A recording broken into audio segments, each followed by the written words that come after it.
In Area 51, a convoy of soldiers is transporting a highly classified package without knowing what it contains.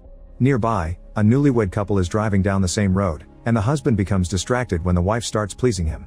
This makes their car crash against the military truck, causing a huge explosion that throws the payload to the middle of the road. The soldiers come closer to retrieve it only to be attacked by a zombie known as Zeus, who proceeds to kill every soldier on his way without mercy. Noticing that bullets do nothing, two soldiers try to run away, but Zeus soon catches up to them and rips a soldier's jaw off before grabbing the other one to bite him. In just a few seconds, the soldiers become zombies too and follow Zeus to Las Vegas. That night, complete chaos and destruction take over Las Vegas as the zombie infection spreads, causing most of the locals and tourists to become zombies too. Soon mercenaries appear in the area to help kill the monsters, both as a job and revenge for losing their loved ones to these monsters' attack. Any person that has even a scratch or drop of blood is seen as infected and they get killed as well.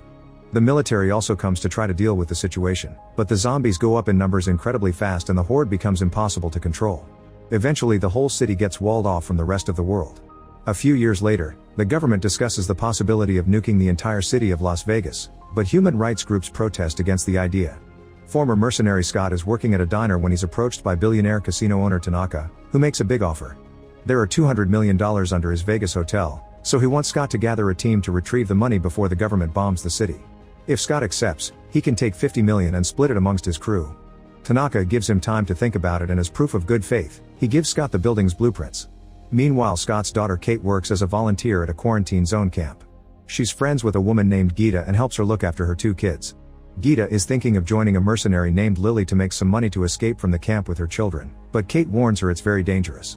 Their chat is interrupted by security guard Bert, who uses any excuse to harass women. That night, Scott dreams of the day his wife became a zombie and attacked him, so he had no choice but to kill her in front of Kate. Inspired by the memory, he calls Tanaka to accept the job, then he goes out to recruit former mercenaries to put a team together. He starts with his old friends. He finds Maria working as a mechanic, Vanderohe at a retirement home, and Peters as a pilot. Then Scott goes after some big names in the business. There's Mikey, who became famous by killing zombies for YouTube, and lastly Ludwig, a bank teller with a passion for safecracking. The next day, everyone retrieves their old weapons from their hiding spots and gets together in an abandoned warehouse. Mikey brings his friend Chambers, who like Ludwig never killed a zombie, and Scott has to teach them to go for the brains. Then Tanaka shows them a mock-up of his casino.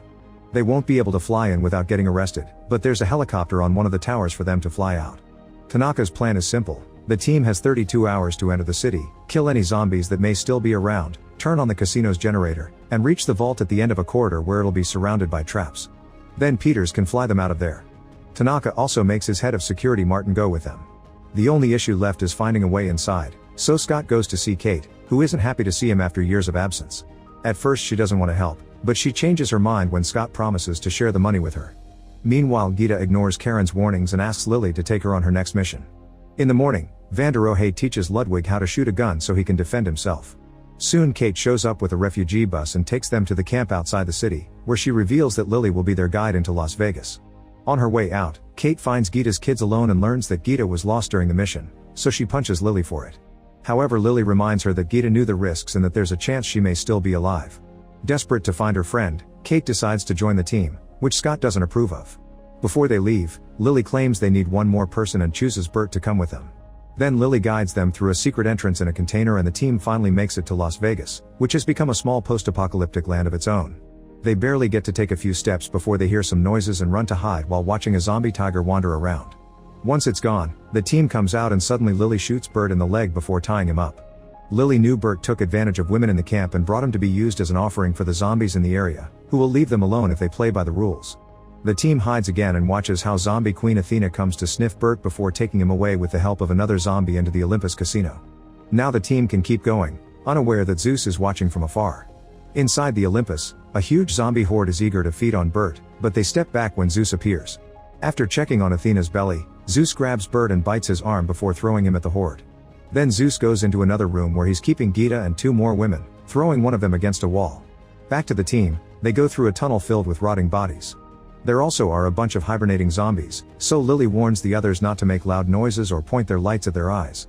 Scott leaves small lights on the ground to guide the way and the group carefully moves around the zombies, making sure not to touch them. Chambers makes Martin walk ahead of her because she doesn't trust him and he's so annoyed that he changes the position of a light on purpose. When Chambers follows that direction, she accidentally bumps into a zombie and wakes him up, so she quietly stabs his head to kill him. Unfortunately, this also wakes up 2 more zombies, so she quickly kills them too with the same knife. She lowers the last body slowly on the ground, not noticing an arm gets stuck on some trays. Chamber only takes 2 steps before the zombie's arm accidentally pushes the trays, making enough noise to wake everyone up. As Chamber opens fire and stabs any zombie that gets too close, the creatures in the other room also wake up and the rest of the team has to start shooting too. While everyone is busy, Martin locks the door to keep Chambers behind it with the zombies. A desperate Chambers jumps through the window to reunite with the team, but the zombies follow her and quickly overpower her. Mikey tries to shoot a few off, but there are too many of them and they begin eating her.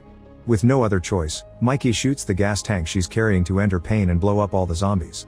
The team manages to escape the tunnel safely and finally reach the casino, where they find a couple of zombies that they quickly kill.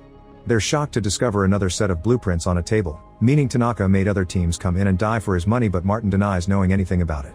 The group splits up with Martin and Lily going to do a perimeter check, Peters and Maria going to find the helicopter, Van der Rohe and Mikey escorting Ludwig to the vault, and Scott and Kate going to the generator. While working on bringing back the power, Scott and Kate finally reconcile after years of being apart. Once the generator is working, Ludwig's group takes the elevator to the underground floor, where more zombies are waiting. As the others open fire, Ludwig is attacked by a zombie and proudly makes his first kill. Once all their enemies are down, the trio discovers that the bodies of the previous team are still there and they failed to go through the traps protecting the vault. On the roof, Peters manages to activate the helicopter, only for it to suddenly break down and expel lots of black smoke. Thankfully, Peters is also a mechanic and after putting the smoke out, she begins working on fixing it. Meanwhile outside, Martin and Lily encounter Athena and her zombie guard. As soon as Athena tries coming after them, Martin shoots a rope to capture her and then opens fire on the other guy. The zombie runs fast and dodges all the bullets before attacking Martin directly to the point of overpowering him, so Lily has to save Martin by shooting the zombie. Then Martin sits on Athena and proceeds to slowly behead her, causing her to death cry to be heard by Zeus back in the casino. Furious, he leaves while dragging a woman with him. Lily doesn't understand why Martin is being so nasty, so he explains that Tanaka and the government will pay big bucks for the head of a zombie leader because they want to control their own brainless army to win wars. After Martin puts the head into a bag, the duo goes back inside with the others. Underground, Van der Rohe and Mikey blow up the vault's gate, then bring over a zombie to use as bait for the traps. The creature immediately turns on them, so they have to shoot it and bring another one. This time, they microwave a hand and throw it in front of the vault so that the zombie will follow the smell of meat. As the zombie walks, all the traps activate and attack him, revealing hidden darts, firearms, and 2 walls that come out to crush the zombie into a pulp. Outside, Zeus rides by on a zombie horse and finds Athena's body. He checks her stomach and roars in fury before bringing her to the Olympus, where he pulls out an unborn zombie fetus. It turns out Athena had been pregnant all along. Zeus presents the fetus to the horde, urging them to get revenge.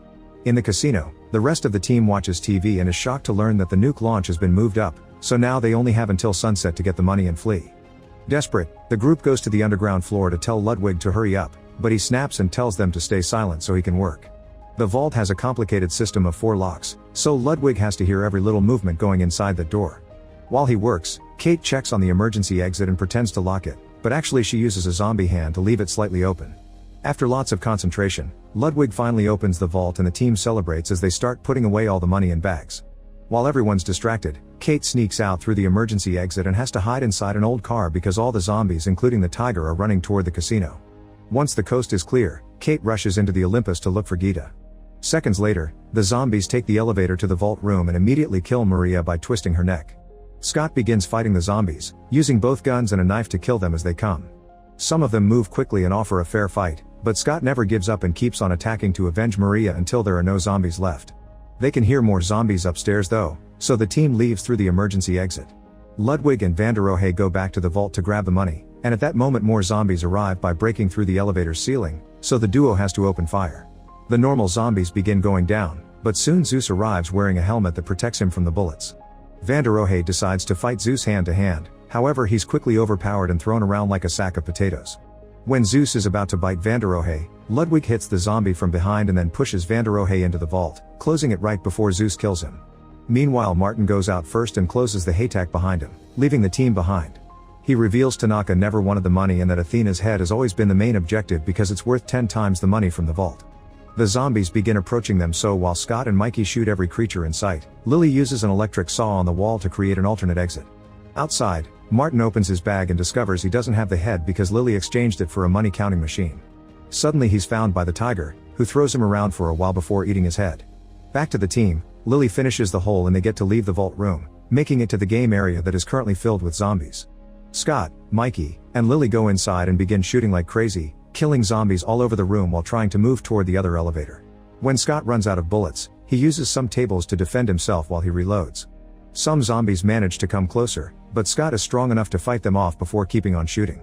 As Scott runs on the tables to gain speed, a pair of zombies jumps on Mikey and brings him down to bite him. Mikey shoots them both but also accepts he has no future, so he gives Scott and Lily time to reach the elevator before activating a grenade to bring all the zombies down with him. When Zeus comes to this floor too, he grieves for the loss of his people. Soon Scott and Lily make it to the roof, but Peters is still having trouble making the chopper work. Suddenly Zeus shows up as well, and while Scott opens fire, Lily takes out Athena's still living head and threatens to shoot it. This keeps Zeus back, so Lily tells Scott to leave with Peters. Once Scott is aboard, the chopper finally takes off and Lily watches it, so Zeus uses her distraction to throw a metal rod and impale her on the wall. As revenge, Lily throws Athena's head to the ground, where it becomes pulp on impact. In the meantime, Kate searches the Olympus building, unaware that zombie Bert has hurt her. Eventually she finds Gita and another refugee, and the three of them try to leave together. At the same time, Peters drops Scott on the roof of the Olympus and he begins looking for his daughter. Suddenly the women are found by Bert, who quickly kills the refugee to feed on her. Kate begins shooting him, and the noise tells Scott their position. After some struggle, Kate manages to shoot Bert in the head, only to discover that Zeus and his horde are back. The zombies begin chasing the women, who find themselves cornered in a corridor. Bullet by bullet, Kate manages to shoot them all down except for Zeus, whose helmet still protects him. When Kate tries to shoot his body, she discovers she's out of bullets. Zeus begins running toward her, but at that moment Scott arrives and shoots a grenade, making the corridor explode. Afterward Scott, Kate, and Gita take the stairs to the roof, where they're picked up by Peters. As the chopper takes off, Zeus shows up and makes a huge jump to come aboard as well. Peters makes the helicopter suddenly turn to try to throw Zeus out, but he holds onto the edge and attacks again. At the same time Scott opens fire. A fight ensues, and in the struggle, a bullet accidentally hits Peters. She loses control of the helicopter and almost hits the wall, but she recovers just in time to make the chopper fly out of the city, right before the nuke is finally dropped. In just a second, the legendary city of Las Vegas explodes into oblivion. Zeus continues to fight Scott and breaks his arm, making him drop the gun. Kate finds a fire extinguisher and hits Zeus with it, but he quickly recovers and jumps on Scott again to bite him on the shoulder. This gives Scott time to retrieve his gun and finally shoot Zeus in the head. At that moment the shockwave from the nuke catches up to them and causes the helicopter to crash on the ground, killing both Peters and Gita. Kate survives and finds Scott, who reveals he managed to steal enough money to save Gita's kids from the camp. Crying her heart out, Kate says goodbye to her father and shoots him right before he becomes a zombie. Then she has a breakdown while another helicopter arrives to save her. In the ruins of Las Vegas, Van der Ohe emerges from the vault with lots of money. After wandering for a while, he finds a car and drives to an airport, where he rents a private plane. Soon he's enjoying his new fancy life with gourmet food and expensive alcohol, so he asks the stewardesses to toast with him. Suddenly he starts to feel dizzy and goes to the bathroom, where he discovers a bite mark on his arm while the pilot announces they've arrived in Mexico City.